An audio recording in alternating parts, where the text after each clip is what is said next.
नमस्कार। इतिहास की एक शाखा के रूप में पुरातत्व विषय को पढ़ा जाता है और ये इतिहास की ही एक शाखा नहीं बल्कि इसको विज्ञान की भी एक शाखा कहा जाता है।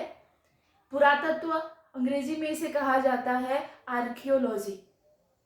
पुरातत्व अगर मैं सामान्य भाषा में कहूँ तो वो विज्ञान है जिस विज्ञान के अंतर्गत पुरावशेषों के अध्ययन के आधार पर प्राचीन संस्कृतियों के इतिहास का निर्माण किया जाता है। उदाहरण से इसको समझाती हूं मैं। कोई भी पुरातात्विक स्थल है, पुरातात्विक स्थल अर्थात वह पुराना स्थल या खंडहर स्थल जहां पर पहले किसी संस्कृति या किसी सभ्यता के लोगों का वास रहा हो और वर्तमान में वहां पे केवल खंडहर मौजूद हैं। उन लोगों के द्वारा उस समय में प्रयोग में लाई गई वस्तुएं, सामग्रियां, उपकरण या कोई भी ऐसे इमारतों के खंडहर हो जिनके आधार पर हम क्या कर सकते हैं, उनके विषय में जानकारी प्राप्त कर सकते हैं। तो पुरातत्व क्या करता है, उन सभी वस्तुओं, सामग्रियों, उपकरणों और इमारतों के खंडहरों का अध्ययन करके, विश्लेषण करके उनकी संस्कृति का, उनके इतिहास का सार रूप हमारे समक्ष प्रस्तुत करता है।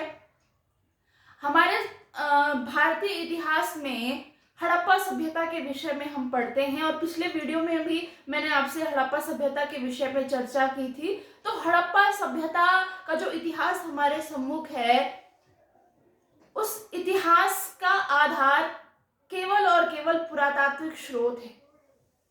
अब स्रोत किसे कहा जाता है? कोई भी वह साधन जिसके द्वारा या जिसके आधार पर हम क्या कर रहे हैं, हड़प्पा सभ्यता के बारे में जानकारी प्राप्त कर रहे हैं, वो हड़प्पा सभ्यता की जानकारी का स्रोत कहलाएगा। तो हड़प्पा सभ्यता की जानकारी केवल हमें पुरातात्विक स्रोतों के आधार पर मिलती है और वहाँ जितने भी पुराने साक्ष्य होते हैं उनमें आभूषण, उनके द्वारा प्रयोग में लाए गए अनाज के जले हुए दाने, उनके द्वारा प्रयोग में लाए गए बर्तनों के टुकड़े, कपड़ों के टुकड़े, इन सभी को पुरातात्विक सामग्री कहा जाता है या पुरा अवशेष कहा जाता है।